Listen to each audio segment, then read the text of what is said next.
Tandaan niyo po, walang miyembro ng pamilya na habang panahon makakasama mo. Walang asawa na habang panahon makakasama mo. Walang magulang na habang panahon makakasama mo. Walang anak na habang panahon makakasama mo.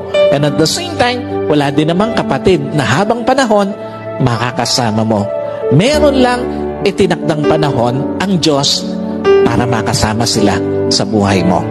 Meron lang itinakdang panahon ng Diyos para ma-enjoy mo yung mga panahon na makakasama sila. Bawat panahong kasama ang pamilya, pahiram ng Diyos. Bawat panahong kasama mo sila o bawat araw na kasama mo sila, kabawasan yon sa panahong makakasama mo sila. At bawat sandali na lilipas, palapit ng palapit yon sa pagtatapos ng pahiram na panahon sa iyo ng Diyos. Kaya hindi dapat sinasayang panahon para sa pamilya, lalo na sa pagtataniman ng sama ng loob, lalo na sa pagkakait ng pagpapatawad, at lalong-lalo na sa paggagawa ng yaman. Napakawalang kwenta ng mga bagay na minsan hinahayaan natin na sayangin yung panahon na dapat kasama natin ang pamilya natin.